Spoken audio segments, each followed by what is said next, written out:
Hello, good morning, good afternoon, good evening, wherever you're joining me from. My name is IoT. This is Eagle Track at the home of Nigerian football, and I'm here with a special guest.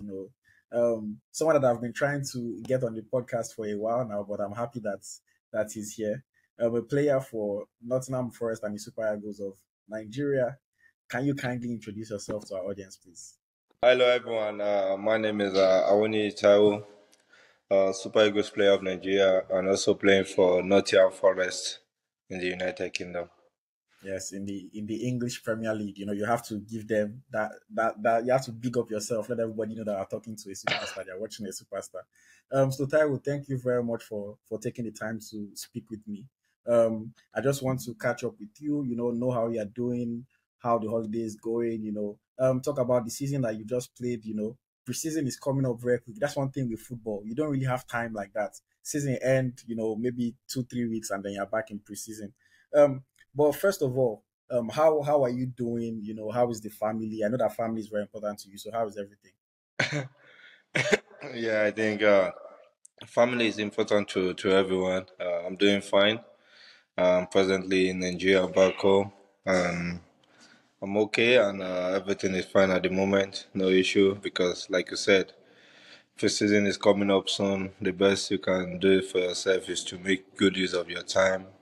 Maybe spend it with what you enjoyed most, which in my own case is more of my friends, my family, and at the moment I'm enjoying everything.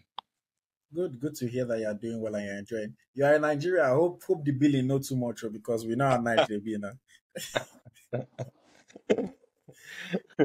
You have to safeguard yourself also. No, that's one. That's one. Okay, so Taiwo, like I said, I just want to catch up with you. I know that a lot of Nigerians have been familiar with you. Been watching you since your youth days. All the way up now. You are a choir boy. And you're proud of it. So I want to ask you about the Never Stop Dreaming Cup that you hosted. That was something that I thought was a good initiative. To try to inspire the youth. Can you just give us a little bit of background? What motivated you to do that, and how was everything at the end of it? Yeah, for me, I think for me, I always tell people like most people that know me, like I do things based on what I dream of, what I hope of achieving one day. And looking at the cup, I think it's something that I did because I've always said to myself, if I can make it to this stage, I think I will try in my power to inspire a lot of people in my own little way.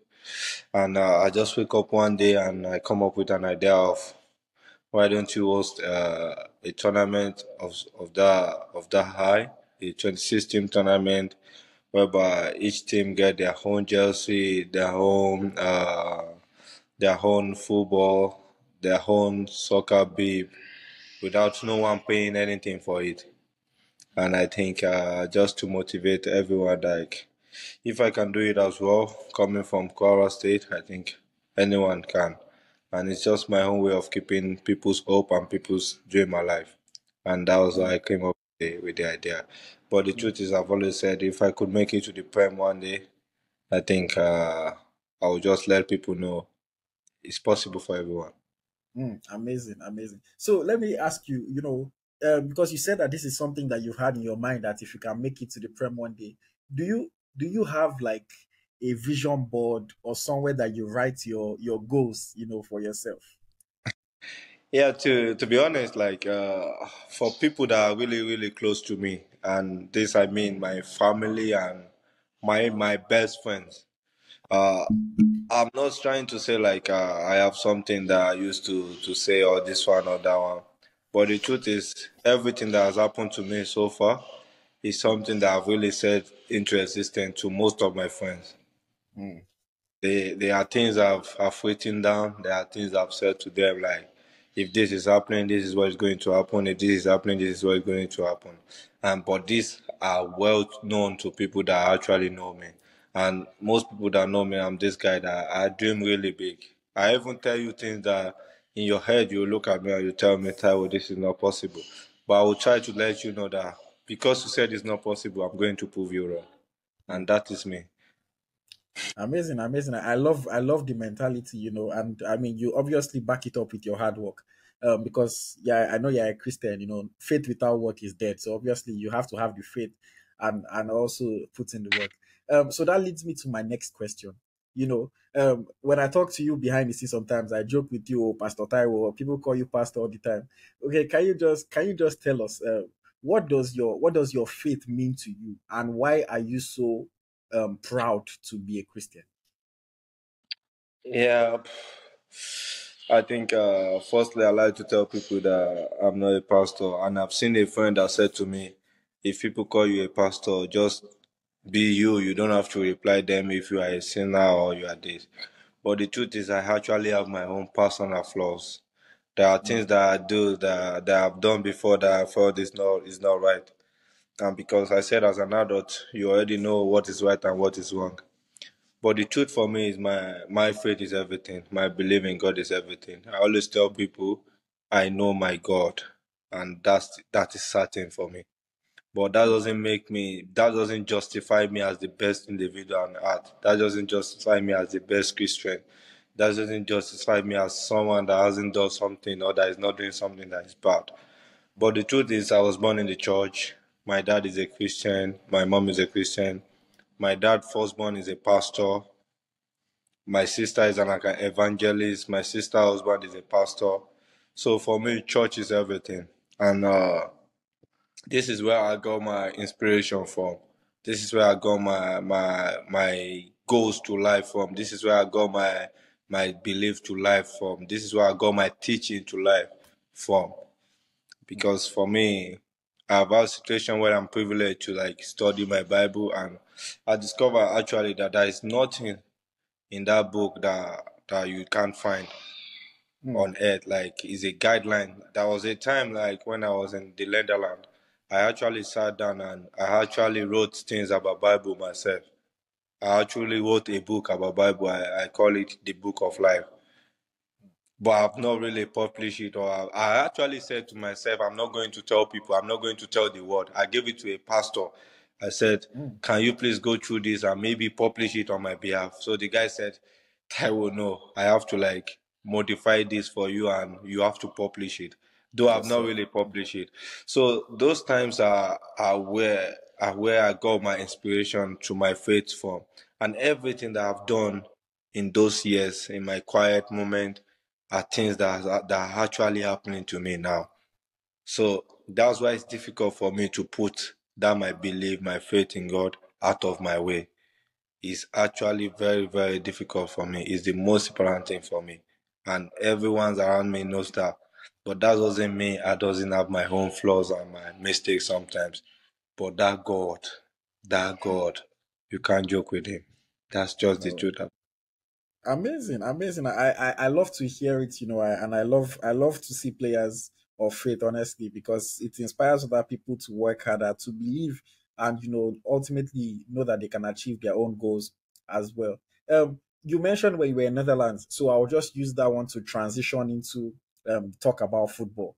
I mean, like I said earlier, people watched you at the youth level representing Nigeria. You were a talented young player. You did well for us at that level, and then you made that your initial move. You signed for Liverpool Football Club, big club. Everybody knows Liverpool. You know, Let me initially ask you, at the time that you had first signed, what were you expecting? And did it go as you expected? Uh, to be honest, for me as a player, like when I first signed for Liverpool, the only thing that just came to my mind is my dream has come true. Because growing up, then playing on the street, going through all the national team ages from the under 17 to the 23, the only dream in my head is to play in the Premier League. Mm, And the moment Liverpool called, they came calling like they want me as their player, I was super super excited. But if I would say did it actually go as I expected, in life you go and you learn. But in my part, I could remember like I actually didn't know how it works with the work permit, with the rules and everything, because I'm still 18 and I was just 18 and I just signed my first professional contract. Then I was just hoping like how maybe I will play it and everything. Then I discovered that you need what they call a work permit to actually play in England. Play. So then that was when I discovered I have to go on loan, go to Germany, to Frankfurt. But all those years, I would say he actually go as I expected because I know in my head the only thing that will make me a Liverpool player is to get a work permit. And as at that time, I'm not playing for the Super Eagle, which is the only route that will make me to get work permit. And the other route was the Olympic. That's why one of my greatest and saddest moments in football is when I was omitted from the Olympic team in, is it 2016 thereabout, I think. 2016, Yeah, yeah, Rio. it's something that actually hurt me because I've seen the green light. I've sat with Liverpool director and they have told me if you could make this Olympic, there is possibility of getting your work permit. Then all of a sudden, 1 week to tournament, I found my name on the standby list, Oh, where I'm actually one of the guys that scored the goals for the qualifier in Zambia.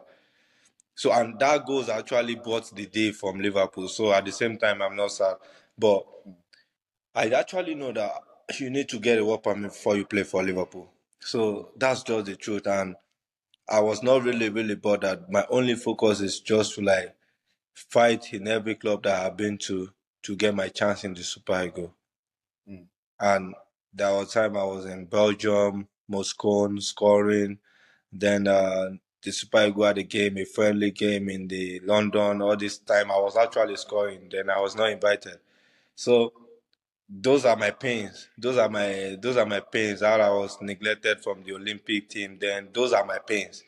So if I would say did it go as I expected, I would say yes because I know before I get up, I need to play in the Super Eagle then, and I actually don't have the chance in the Super Eagle. mm, So I can't be sad, and at the same time I can't say like I'm happy. I'm just a right. guy, keep on working, keep on believing, and keep on hoping that one day it will come true. And that's where Mm, my God comes in. That's where my belief comes in. Because if everything is not going as you expected, or even when it's going as you expected, you still need your God, you still need your belief. And those are the things that actually hold me then. So that I can't summarize it like it goes as I expected, and it doesn't go as unexpected. I just flow with the whole moment of the whole loan process. I'm very hopeful that one day I will actually get the work permit to play in the Premier League. mm. And let me ask you quickly about the loan process. I mean, this is something that is obviously very popular across football. Different countries, different leagues, we all see players going on loan. Some players would say, oh man, it's the worst thing for me. Some players will say, oh, it was a very good experience because it helped me to be able to play first team football at that high level.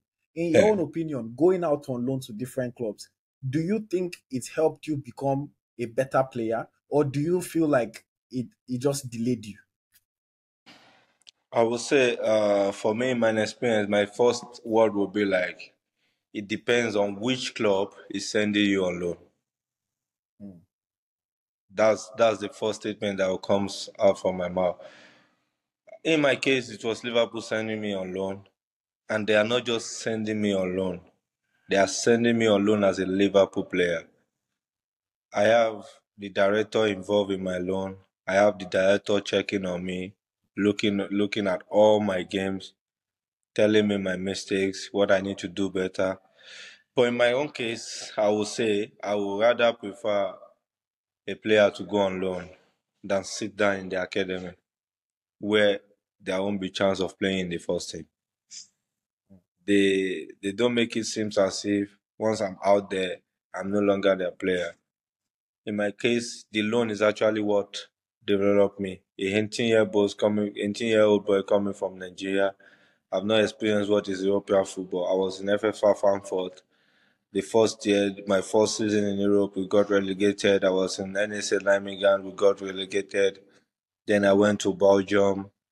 Those are my own steps that actually make me believe more in myself. Like, hey, Taiwo, you have a lot of work to do. You said you want to play in Liverpool and you are still struggling in all these stages. So those are my home key points that makes me say to myself, you better start to get it right or you just forget about the game. So for me, loan is always better because you have more chances to play. But the truth is, it all depends on which club is sending you on loan and how far are they following you up on the loan they are sending you. That's just the truth about it. Oh yeah. So I mean, you had a good time in Muscron. You know, like you mentioned at that time, you were scoring goals. So would you say that of all the loan experiences, you know, your time in Muscron was your best, your favorite one? I think I think of all the loan for me. I think sometimes you just have to like maybe sometimes you have to pick the most difficult time as well as your Mm, best loan move. Moscow is just where they appreciated what I offered as a player. Berlin are just where they appreciated who I am as a player and what I offer to the club. So mm, those are just the truth. But sometimes maybe your best experience will be where you have the most difficult moment most, the most difficult moment. Maybe because it's not because you're not playing or you are not good enough, but because they choose not to realize how important you are. And in mm, those moments, those are the things that triggered your own focus also. Those are the things that triggered your being you, like, come on, they need to see who you are as a player. mm. So for me, I can't really say this one was my best, but where I had my best football was in Mokon and in Union Berlin, of course. Yeah. But maybe And the difficult part are actually those that really trigger who is Taiwo Awoniyi. Only God knows. that only God knows, but that's a good point. You know, what did they say? They say pressure builds diamond. So maybe playing under that kind of pressure, you know, going through some difficult times has helped you to become, you know, a better person, a better footballer. Who knows? But everything, of course, is a stage in the development. Yeah. I want to ask you about Germany. You know, we first of all saw you play for Mainz, um, before eventually making the move. You know, the following season, or how many seasons did you play at Mainz? Yeah, I played one season in Mainz. One season, yes, before you know going on loan again to Union Berlin. Um, Germany is a country that you know a lot of people are aware of, but everybody has different opinions on Germany. Um, how did you find life in Germany? You know, outside of football, how did you find life in Germany? Yeah, I think for me, the truth is I can live anywhere. Mm, That's just me. Uh, Germany, for me, Germany is just a place where, for me personally, I've always said I only want to play in Bundesliga or in the Premier League. Those are my only two favorite league. And I've said that to myself when I was in Belgium. mm, So, but outside football, I think Germany is a good place to live. For me, my first year was in Frankfurt, was an amazing outside football. They are actually nice people, direct people, straightforward people, and that is me. They are very, very straightforward. German in their way. That's why they say German machine. They are always focused on what they are doing. Every of their economy, their things is just always on each direct and straightforward way. So for me, I see them as a sincere people.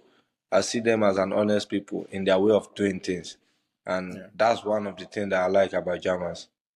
Mm. Very direct in their way of works. That's just the In- truth.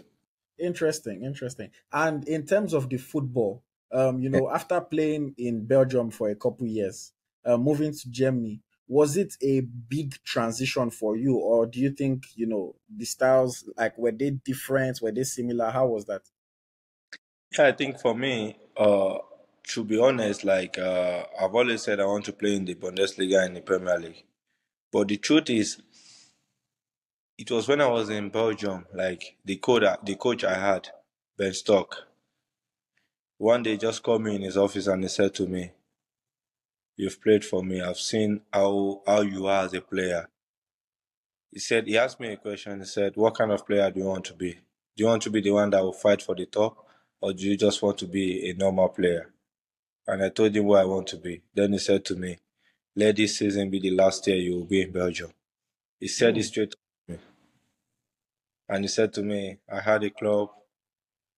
It's likely I'm going to that club. I want you to be my striker in that club. So unfortunately, it didn't later go as planned. But that was the year I made my decision of going to Germany, and that was the year I ended up in Mainz. Hmm. So for me, football wise, I don't really see it as a big transition because it has always been where I wanted to be as a player. Hmm. But I see it as a big step to my to get discover more, to experience more things because for sure it's totally different from Germany and from Belgium. Getting to Mainz then is totally different from moving from Mokon to Mainz. The football, the structure, the intensity, the speed, the physicality, and everything is totally two different things. Hmm. Interesting, and shout out to Ben Stock for believing in you like that, and encouraging you to make that step. It's always nice when you have a coach that believes in you because then you are able to feel comfortable and to express yourself and even Best do feeling, to be better. honest. No. Okay, interesting. So let me now talk about Union Berlin. Your first season in Union Berlin, you played 21 games. You scored 5 goals, you made 3 assists. You know, I mean, between you and I, we know it's good, but it's not great. You know, so when you played that first season in Union Berlin, how did you feel you personally? How did you feel about your performance? And two, how did the club feel? How did they react to you? Because they eventually signed you permanently. Yeah, I think for me, to be honest, my move to Union Berlin, I will give credit to Anthony Uja. I'll give Mm, credit to Anthony Uja because after I left or before I left, I actually discovered a lot of things in the club. And that day, like, when my agent told me like it's likely I go to Berlin because we actually had a deal, and the deal I know what is in stock in that day. But he said to me, Taiwo, I know this is good for you, but I'll tell you, just go to Berlin. Even if it's not about the money, but just go because I believe they really want you there. Then the first person I called was Antonio Uja because he was actually the main striker of the team then. Then I talked to him. Then he told me, he said a statement to me. Come on, brother. You're like a brother to me. Just keep on coming. But the move to Union Berlin, why I give credit to him is I think it was just him and the director that was first having the discussion about me when I was in Mainz. Then I was not playing for 8 months or something or 6 months. I was not even going. I was not even making the team.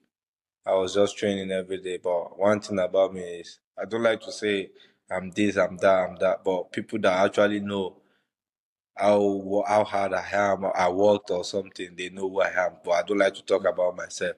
But the good thing is, what actually made them to make the move is because a boy has not played for months and he started playing towards the end of the season and you just trigger the move for him. That's one good thing about German. They tell each other what you are doing. So they know what you are doing behind the scene, even if you're playing or you know. And that was what triggered them going for me. First as a loan because Liverpool is not ready to sell, obviously. But getting to Union Berlin the first season, everything that is in my head is just to correct everything that went wrong in Mainz. mm, Because in Mainz, I was actually training well, doing everything right, and I just find myself not playing. Only mm, towards the end of the COVID, I started playing. Then the concussion injury came in again after scoring my first goal, all of that story and all. So, but getting to Berlin, I only said to myself, this is another chance to not to prove anyone wrong, but to get it right till you get to where you're going. But I could remember the first statement I said to my agent and the director of Berlin then was, I said, I'm spending 2 years with them. That mm. was my first statement. And I said it in the restaurant, and that is me. I tell people what my aim is. So the first season, 5 goals, had another injury again. But the truth about football is not about what you do on match day. Football is about what you do during those weeks before the weekend games. They are seeing me every day. They see what I'm offering in training. They see what I'm offering in the game. When I was injured, they see how important I am. So I think that was what gave them the full confidence to go for the second year with the condition of not making it a loan but a permanent move. And that's what football is all about. They've seen who I am as a player. So I think that was what triggered them. And that was how I summarized the whole Union Berlin moves. Mm. Amazing, amazing, And I like what you said there about, what really matters is what you are doing in the week leading up to match day, because obviously, sometimes fans will be saying, why are they always playing this guy? Why are they always playing this guy? Or why are they not playing this guy? And they don't have the perspective of, what is going on in training, what is going on behind the scene to Yeah. to understand why a coach maybe likes a player or doesn't necessarily like a player. So I like the fact that you said that. Okay, so also the second season at Union Berlin, I mean, things took off for you that season. You had a fantastic strike partner, Max Kruse, and you guys were just playing off each other, bouncing off each other. And I believe you scored 15 goals in that season. Um, Scoring goals like that, you know, how did it make you feel? Did you start to believe that okay, now Taiwo don't become serious player? How was that for you where you were scoring goals and doing well in your second season at Union Berlin? Yeah, I think for me, I think for every footballer, I mean every footballer, once you get to a place, you need time to adapt. Mm, The first year was just more like a lesson, like a learning process. When I was in Mainz, was like a learning process. Then getting to Union Berlin is okay. You've learned. Now you have the opportunity to prove yourself. Then you played and you scored 5 goals.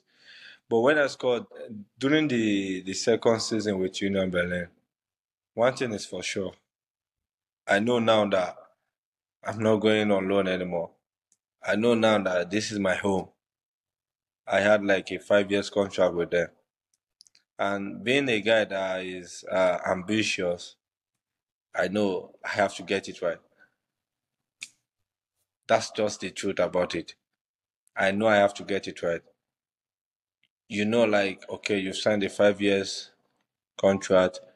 They've signed you as their highest signing ever. Then the question you ask yourself is, what do you want for yourself? And I give kudos again to the coach, Os Fisher. For me, I will always see him as my best coach Don't because let don't let Steve Cooper hear you. But God, uh, what he offers to every individual in Union Berlin is something exceptional. mm, Because he's just like a father figure, like I always said, but he's just this person that knows every part of the game. He knows you as a player. He didn't just, if you look at the Union Berlin squad, we don't have like Messi or Ronaldo, but you see that team making move. You see that team doing things, and people are wondering what is happening. It's just the setup. And that was what he offers to everyone in that club. And that was what he offers to me when I was there in the second season. Because he's a man that tells you his goals, he tells you in target. There are times like it will only be me and him in the afternoon doing a lot of finishings. A lot of finishings. Just me and him. Like it's just he just love you as an individual and he joke with you and when he's upset. mm, So that's the kind of person he is, and that's how I summarize the second year with them. Like it's a place where you find peace, you enjoy what you're doing, you find love, which is the most important thing. yeah. So I think that was what brought all about the second season in Union Berlin. And of course the first year I've known almost everyone in the club. So the second year was just more like being friendly more with everyone and everything just clicked. And of course, the fans again, they are someone that you want to give everything for in that Yeah. club. No, amazing, amazing. I really love to hear that, and shout out to the coach as well for helping you, to work better, to become a better player, and believing in you like that. Okay, so 2022, I mean, big year, World Cup year. By that time, you're a player for the Super Eagles. You're playing football for Nigeria. But then we had, the crucial qualifying match against Ghana, and unfortunately, you were not selected to be a part of that squad. So my question now is in two parts. One, how did you feel not being able to play in that, or even not being a part of the squad for that crucial game against Ghana? And two, when we eventually did not qualify, how was the mood? How were you feeling? I think the first question, not being part of that squad is for me. When it comes to the national team, this might sound a bit odd, but that is my own philosophy to it. That is my own. That's how I see every selection in the Super Eagles or in every national team. From that moment where I was omitted 1 week, me and Xavier Godwin, 1 week to that Olympic tournament. From that moment I was omitted, that I was put on the standby list, I've zeroed my mind. Like, I've seen national team as a place that is not for everyone. Today you can be there, tomorrow you cannot. If you are not there, that doesn't mean you are not good enough. It's just a decision of who they want to be there in terms of At the time? what would the coach believe in for that match in particular or for Mm, that game in particular. And that is how I've always seen national team games. Even now, if I'm invited, I see it as a great honor and a great privilege. There are other players that are as well good as well. But being not there doesn't mean they are not good enough for the Super Eagle. And you that are there, you just have to make good use of your opportunity.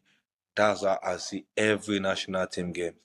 But of course, it's a place where I want to be every time. It's a place where every footballer want to be every time.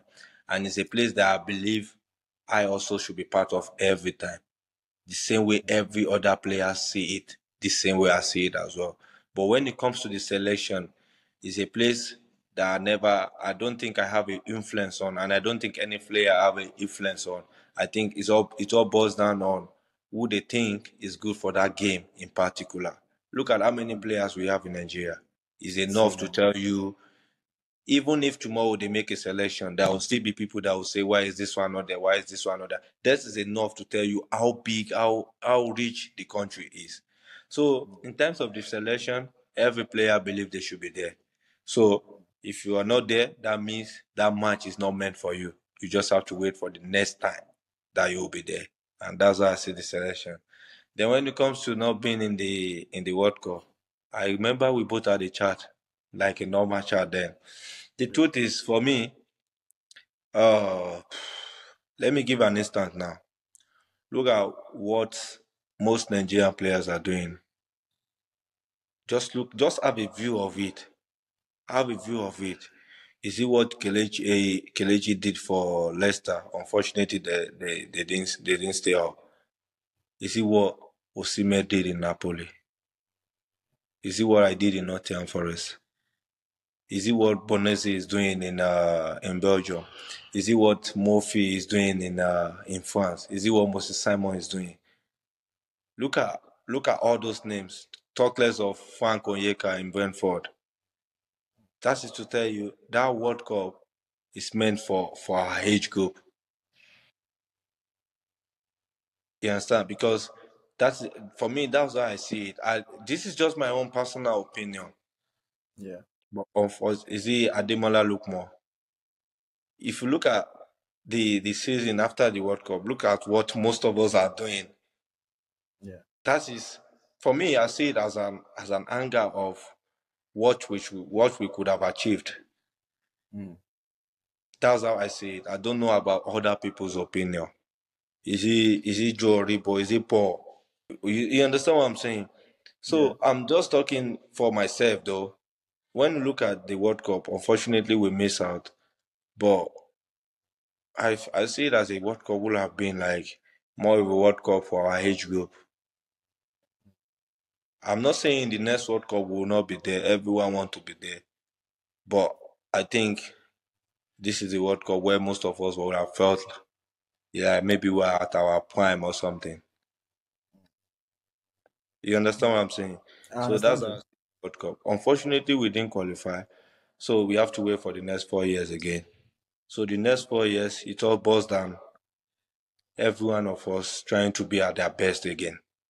Yeah. Every one of us trying to be at their peak. But I tell people the truth is, even without the next 4 years, there are already young players, 18, 20, they are already That's coming, that's the coming up. thing about football. So, In that next World Cup, there'll be some players that we might not even know them today, but so, by that time, that's the thing. The next World Cup, I think, is in 4 years or something. Maybe, 2026, I think. yeah. So the same thing I said to you on phone is the same thing I will say to you now that we're talking. Some of us are maybe 29, which is a peak of our career where everyone believes the experience is there, the experience, the. But the truth is, for me, this is my opinion. I don't know about any other person, but this is how, because this is how I think. I said to you then on phone, I said that might be a 24-year-old boy at his peak.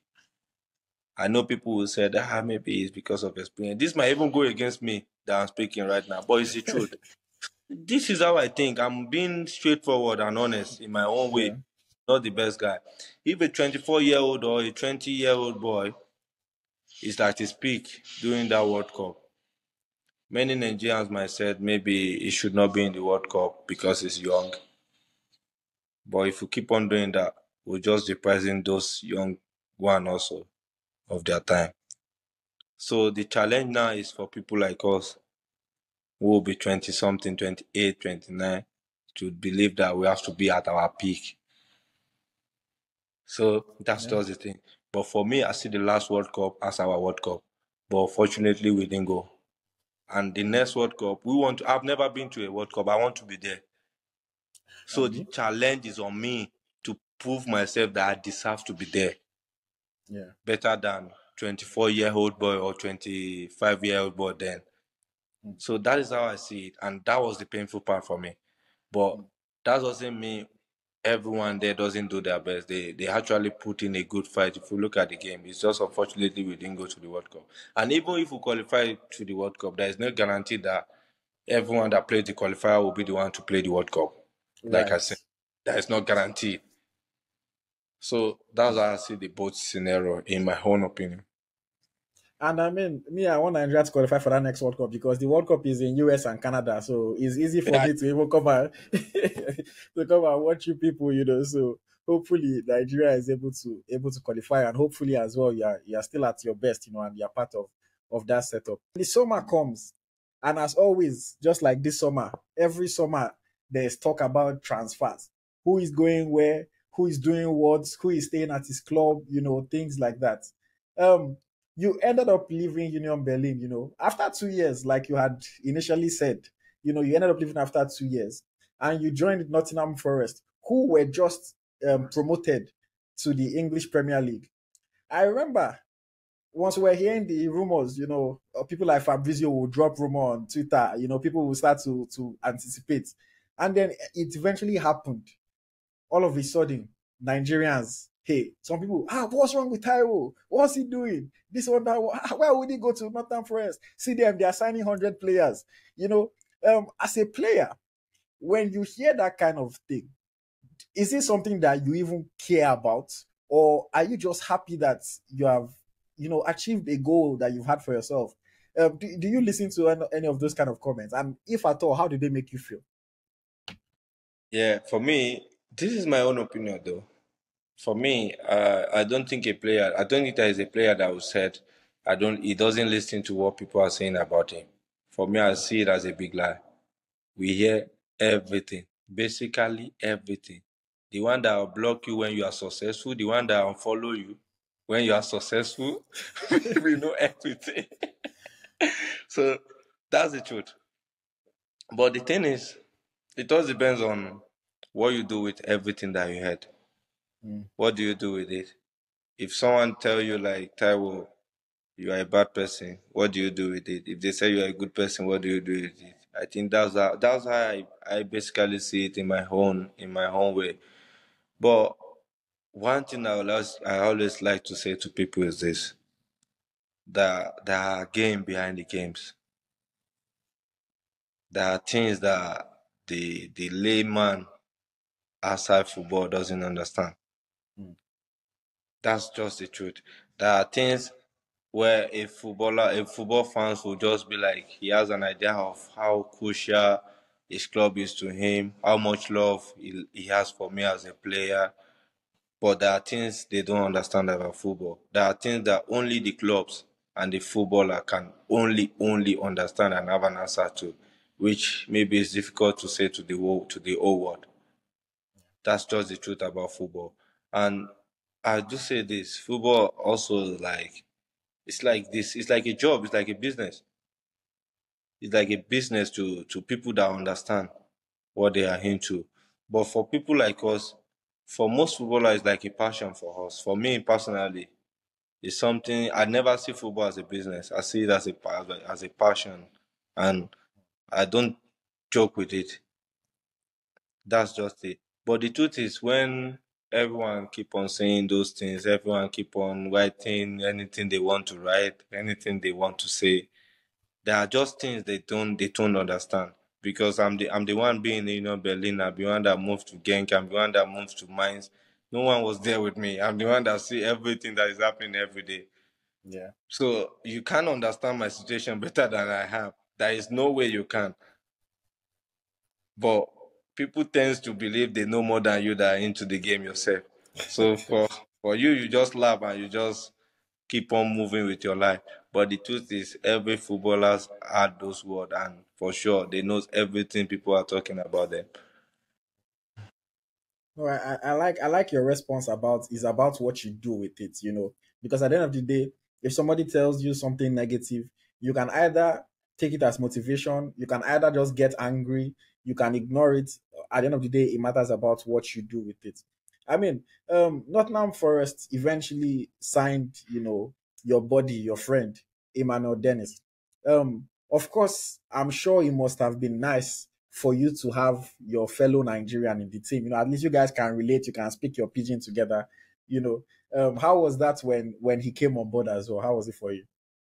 Yeah, for me, Dennis was actually like a good friend of mine since when I was in learning because he was actually playing in Kwa Football Academy then, and I could remember very well when I moved to Belgium as well. He was in Belgium, so we had me and Dennis. We quite had a good relationship, and it was actually a nice time together as well. When we with us together in Nottingham Forest, it was really a quite good time because it's just me and him every time. We sit together in the locker room and we joke a lot. We speak broken English together.